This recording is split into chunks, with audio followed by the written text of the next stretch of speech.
매일 아침 하나님과 함께 누리는 하늘의 양식, 오늘 만나. 히스기야가 온 이스라엘과 유다의 사람을 보내고 또 에브라임과 므낫세의 편지를 보내어 예루살렘 여호와의 전에 와서 이스라엘 하나님 여호와를 위하여 유월절을 지키라 하니라. 왕이 방백들과 예루살렘 온 회중과 더불어 의논하고 둘째 달에 유월절을 지키려 하였으니 이는 성결하게 한 제사장들이 부족하고 백성도 예루살렘에 모이지 못하였으므로 그 정한 때에 지킬 수 없었음이라. 왕과 온 회중이 이 일을 좋게 여기고 드디어 왕이 명령을 내려 브엘세바에서부터 단까지 온 이스라엘에 공포하여 일제히 예루살렘으로 와서 이스라엘 하나님 여호와의 유월절을 지키라 하니 이는 기록한 규례대로 오랫동안 지키지 못하였습니다.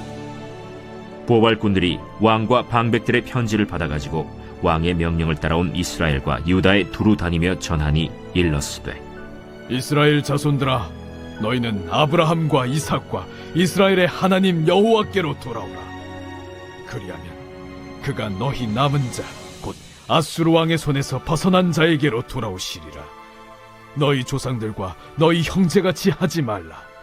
그들은 그의 조상들의 하나님 여호와께 범죄하였으므로 여호와께서 멸망하도록 버려두신 것을 너희가 똑똑히 보는 바니라. 그런즉 너희 조상들같이 목을 곧게 하지 말고 여호와께 돌아와 영원히 거룩하게 하신 전에 들어가서 너희 하나님 여호와를 섬겨 그의 진노가 너희에게서 떠나게 하라.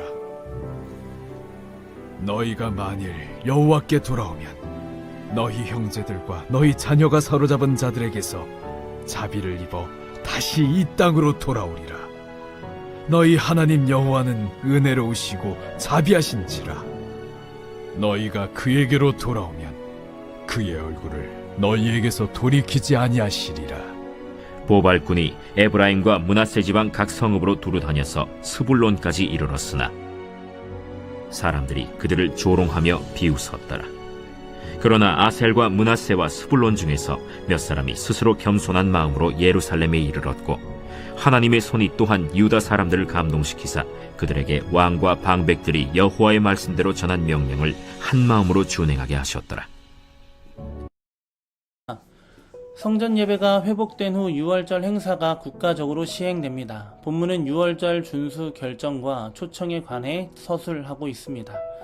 유월절은 북이스라엘과 유다가 함께 하나님 앞에 회개하고 언약 백성으로서의 정체성을 회복하며 하나님과의 언약을 갱신하는 신앙적 전환점이었습니다. 이것을 잘 알고 있었던 히스기야였기 때문에 유월절을 지키게 하는 것입니다. 예배의 회복을 통해 무너진 관계가 회복되었다면 유월절을 지키며 하나님께서 어떤 분인지를 알아가야 하는데 목적을 두었습니다. 유월절은 이스라엘 민족에게 너무나도 중요한 절기입니다. 이유는 하나님의 구원이 그들을 향하고 있었음을, 하나님은 한 번도 그들을 잊으신 적이 없었다는 것을 확인하는 자리였기 때문입니다. 그리고 그들이 하나님의 백성이 되었음을 상징하는 날이기 때문에 유월절을 지킨다는 것은 그들에게 있어서 너무나도 큰 의미를 담고 있었습니다. 그래서 히스기야는 남유다만이 아니라 아하스 시대에 멸망했지만 그 땅에서 여전히 살고 있는 형제인 북이스라엘 백성들과 함께하는 유월절을 처음부터 계획하고 있었습니다. 이 계획을 하나님께서 어떻게 이끌어 가시는지 오늘 말씀을 통해 함께 생각하며 은혜를 나누기를 소망합니다. 먼저는 신앙의 결단이 있었습니다. 위에서도 언급했지만 히스기야는 유월절을 지키기로 결정했습니다. 남쪽만이 아니라 북쪽 이스라엘에게도 참여하도록 독려하는 편지를 보냈습니다. 날짜도 본래 정해진 1월 14일이 아니라 한 달 후인 2월 14일로 정합니다. 히스기야가 이렇게 결단한 데는 분명한 이유가 있습니다. 아하스 통치 시기에 심각하게 영적으로 타락했고 북이스라엘 역시 이미 멸망하여 혼합주의 신앙으로 퇴락했기 때문입니다. 율법을 문자적으로 지키는 일보다 유월절 본래 정신을 따라 지키는 것이 더 중요했기에 한 달 후로 미룬 것입니다. 의식 준수보다 성결한 백성들이 참여하고 성결한 제사장이 참여하고 남북이 같이 참여하여 드리는 것이 더 의미 있다고 생각한 것입니다. 하나님을 사랑하고 본질에 집중하면 문자에 매이지 않는 더 큰 자유를 풍성하게 누릴 수 있기 때문입니다. 우리도 의식적으로 드리는 형태의 예배나 순종의 모습들이 있습니다. 어느 순간부터 본질에 집중하는 것이 아니라 우리가 하고 있다는 것에 집중할 때가 더 많이 있다는 것입니다. 그리고 우리는 그것에 만족하고 있었습니다.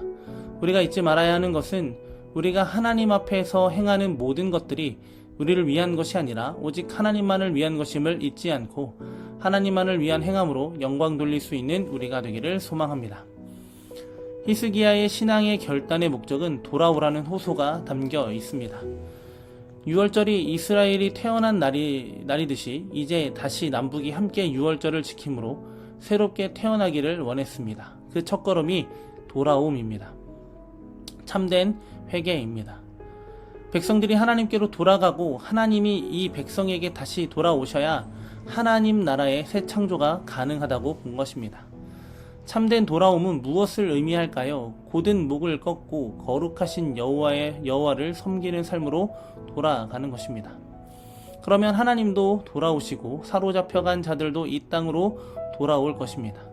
우리가 돌이켜야 하는 것들이 있다면 분명하게 돌아서기를 소망합니다.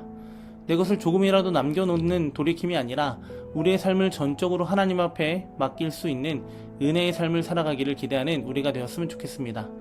남겨두지 않고 돌아서서 하나님의 기쁘신 뜻을 온전히 이루며 살아가는 우리가 되기를 소망합니다. 그런데 히스기야의 결단이 있었고 호소가 있었지만 이것에 대한 다양한 반응들이 나타나는 것을 볼 수 있습니다. 히스기야의 편지에 대한 반응은 다양했습니다. 에브라임과 므낫세와 스불론 사람들은 대부분 히스기야의 제안에 조롱과 비웃음으로 반응합니다. 북이스라엘을 멸망시킨 아수르를 이기고 자기 백성을 돌아오게 하실 하나님을 믿지 못했습니다.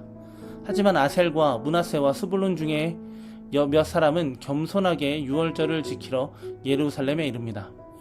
하나님의 손이 유다 사람들을 감동시켜서 그들의 마음을 한 마음으로 지키게 하셨습니다. 돌아오는 자에게는 돌아오는 걸음을 지켜주십니다. 돌아오라는 하나님의 말씀에 순종할 수 있는 우리의 걸음이 되었으면 좋겠습니다. 우리의 판단을 앞세우는 것이 아니라 선포된 말씀을 행하는 것에 먼저 집중하는 우리가 되었으면 좋겠습니다. 우리의 어떠함보다 더 크신 하나님이심을 기억하며 하나님의 뜻에 오늘도 순종할 수 있는 참된 회개와 믿음으로 나아가는 우리가 되기를 소망합니다. 하나님을 기쁨으로 예배하는 것은 하나님께로 돌아가는 삶을 의미합니다. 우리의 삶이 우리가 걸어가는 삶의 방향으로 나아가기보다는 날마다 우리의 삶을 인도하고 계시는 하나님의 걸음으로 나아가는 우리가 되기를 소망합니다. 그래서 우리의 삶을 인도하시는 하나님을 더 깊이 알아가고 더 깊이 누리고 더 깊은 사귐의 은혜를 이루며 살아가는 우리의 하루가 되기를 예수님의 이름으로 간절히 소망합니다.